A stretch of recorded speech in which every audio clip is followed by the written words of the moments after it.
Okay class third, आज हम science पढ़ेंगे। आपका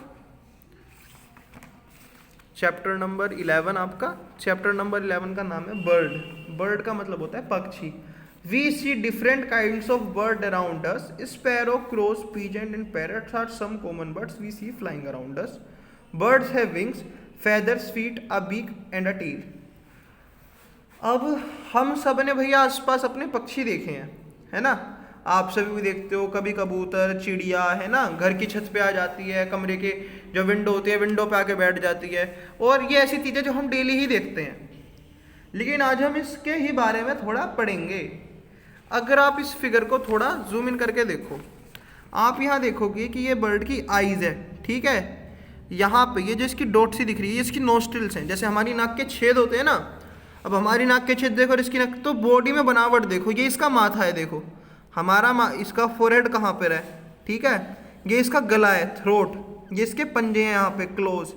ये इसके विंग्स हैं, ठीक है। ये चोंच, चोंच के इंग्लिश में कहते हैं बीक, ठीक है। और ये इसकी पूंछ है, टेल, फेदर्स, जो इसके पूंछ वाले पंख होते हैं, ठीक है। तो आप देख सकते हो ये एक बॉडी पार्ट्स दिखाए हैं एक बर्ड के। किसके बॉडी पार्ट दिखाए हैं? एक बर्ड के।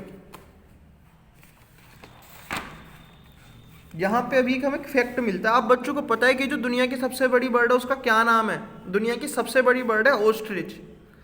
मैं एक बार जू गया था, तब मैंने एक ऑस्ट्रिच देखी थी। तो जो ऑस्ट्रिच की हाइट होती है वो बिल्कुल मेरे से भी बड़ी थी।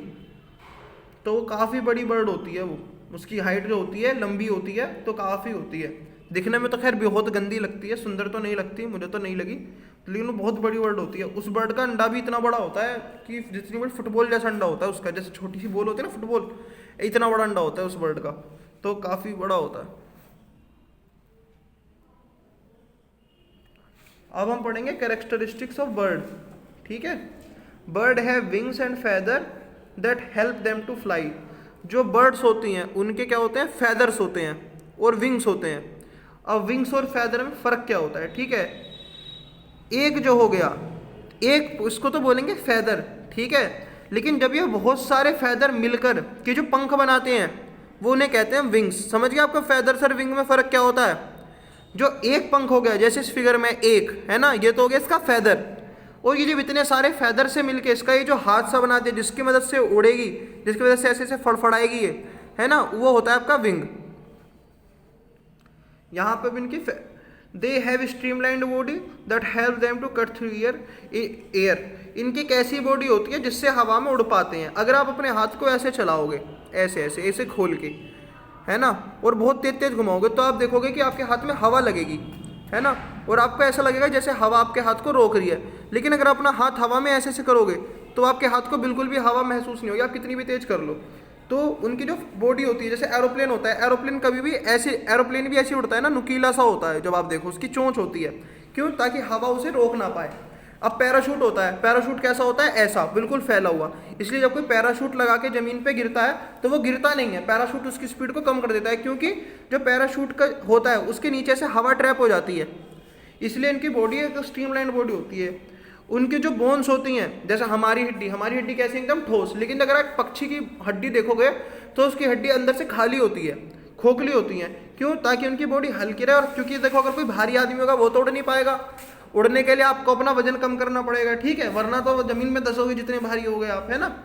अब हम पढ़ेंगे थोड़ा सा फेदर्स के बारे में। देखो, all birds have feathers make them different from all other animals.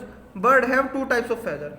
देखो, हर जानवर के पास अपने फेदर होते हैं, ठीक है। हर बर्ड का फेदर अलग होता है। अगर आप कबूतर के पंख की बात करो और कौवे के पंख की बात करें तो दोनों के पंख अलग अलग होंगे, है ना। अगर आपका कबूतर सफेद कबूतर है तो उसके पंख का कलर सफेद होगा, है ना। लेकिन अगर आपका कौवा है, कौवे का पंख का कलर काला होगा, ठीक है। दोनों की बनावट भी अलग हो सकती है। कौवे का पंख शायद आपको थोड़ा टाइट मिले, कबूतर का पंख थोड़ा आपको लाइट मिले, और भी बहुत सारी चीज़ें, टेक्सचर में भी फर्क होता है, ठीक है। वैसे हर पक्षी के पास दो टाइप के पंख होते हैं, एक तो होते हैं फ्लाइट फेदर, एक होते हैं down feather. Down feather are fluffy feather located close to their body, they keep the body of the bird warm. जो डाउन फेदर होते हैं ये हल्के होते हैं, जैसे इस फोटो में दिखाया है ना, ज़्यादा फ्लफी होते हैं। जहाँ जिनके जो बाल होते हैं ना बड़े सॉफ्ट सॉफ्ट होते हैं, और ये इसलिए बना होता है ताकि जो उसकी, अब भाई ये तो कपड़े पहनते नहीं, आपको ठंड लगेगी आप कपड़े पहन लेते हो, ठीक है, अब सर्दियां चल रही हैं, किसी ने स्वेटर पहना होगा, किसी ने जैकेट पहनी होगी, ठीक है, लेकिन अब इनको तो है नहीं कि इनको कोई कपड़े सील के दे देगा, कि इनका भी कोई अपना दर्जी होगा, अब इनको भी तो ठंड लगेगी, तो इनके जो फैदर हैं, जो डाउन फैदर है, डाउन फैदर इसको उनको बचाते हैं, ताकि इस सर्दी से बचाते हैं, ठीक है, इनकी बॉडी को गर्म रखते हैं।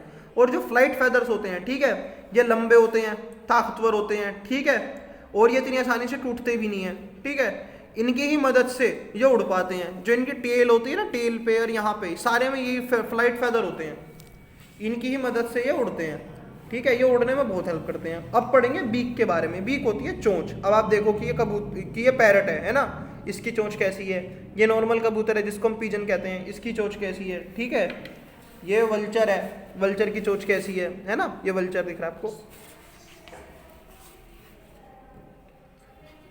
ये डक है, डक की चोंच कैसी है, आप